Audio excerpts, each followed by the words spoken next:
On va installer les outils, donc les barres d'outils et les palettes d'outils. Première étape, bouton droit, option, il va falloir déclarer plusieurs chemins. Donc, option, onglet fichier. Première rubrique, chemin de recherche des fichiers de support en cours d'utilisation. Et surtout, ne rien modifier. Tout ce qu'on peut faire, on peut faire suppression, AutoCAD ne nous l'interdira pas, la preuve. Là, on va simplement ajouter, voilà, on vérifie qu'il y a une nouvelle ligne qui se rajoute, parcourir, et on a 2 dossiers à ajouter, voire 3. Alors, premier dossier. Donc, curieusement, Windows, quand on se retrouve dans cette fenêtre-là, j'ai l'habitude de mettre les underscores, le tiret du 8, pour toujours être en tête de liste. Et là, curieusement, les underscores se retrouvent en fin de liste. On va ici, menu, donc dans le dossier outils AutoCAD, menu, on choisit New mise en page 2017. OK.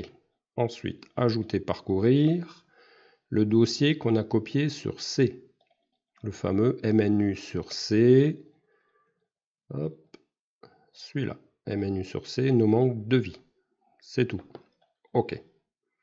Ajouter, parcourir. Pour ceux qui ont aussi fait l'acquisition des hachures, vous pouvez rajouter donc bib hachure. Du moment que vous mettez des fichiers .pat dans le dossier hachure, lorsqu'on fera une hachure avec AutoCAD, il détectera tous les fichiers pat et il nous les proposera. Ensuite, on va valider ça.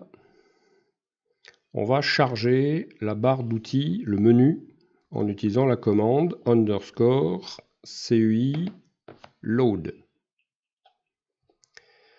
Donc attention, surtout pas décharger, sinon il n'y a plus de menu, il n'y a plus d'icône, et il n'y a plus de ruban. Parcourir. On va chercher sur le dossier outils AutoCAD, menu, new mise en page. En bas, on va chercher fichier de menu hérité. Et là, j'ai pris de l'avance, je suis optimiste. Il y a des fichiers qui vont au-delà de 2018. Donc on est en 2018 pour la version, on choisit le fichier 2018. Tous les fichiers sont identiques. Simplement, si dans un service il y avait plusieurs versions différentes, il est préférable que chaque AutoCAD utilise son propre fichier.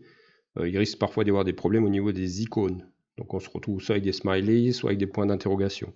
Donc chacun chez soi.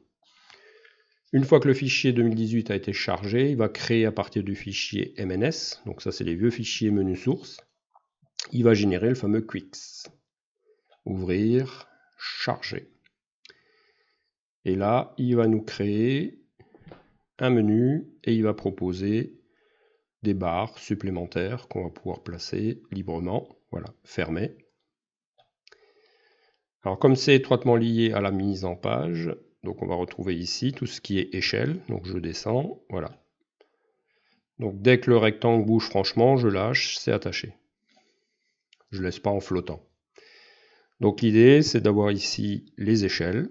Donc on voit qu'il s'agit d'une icône déroulante, 25, 250, il y a la petite flèche noire, je clique sans lâcher, je déroule, et je peux choisir toutes les échelles du 250 au 75 millième.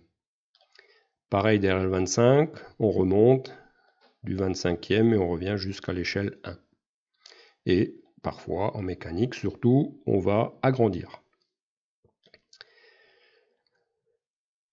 On pourra ensuite définir rapidement, une fois qu'on sera sur le dessin gabarit, si on veut démarrer en millimètres, en centimètres ou en mètres. En mécanique, la question ne se pose pas, on sera toujours en millimètres. Par contre, en bâtiment, on va jouer avec les 3. Voilà. Ensuite, au niveau des palettes d'outils, bouton droit sur le titre, palette d'outils, personnaliser les palettes.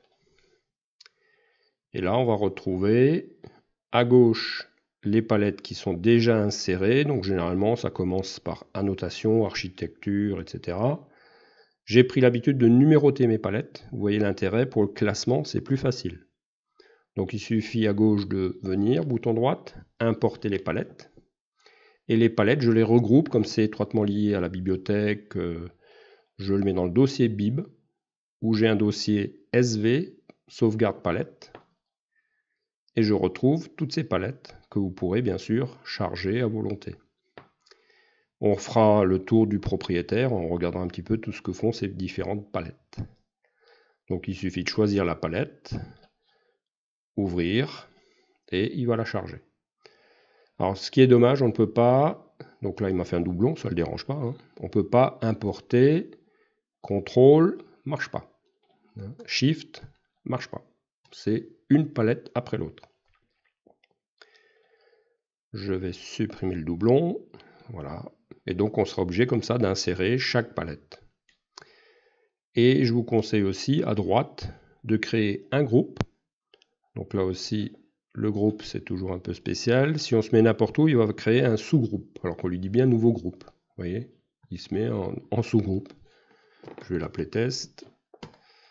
Je le prends, je le déplace, je le remonte. Comme c'est mon groupe à moi, je préfère qu'il soit en tête. Voilà. Et je vais mettre par exemple juste cette palette-là, réception. J'ai créé un groupe RepCAO qu'on utilisera, où je retrouve mes palettes. Donc il faut simplement glisser, là aussi, une après l'autre. On glisse les palettes sur le groupe. Fermer. Et on va retrouver en haut à droite toujours le titre. Bouton droit sur le titre de la palette. RepCAO. J'ai mes palettes. Et le test, bouton droite. J'ai une seule palette.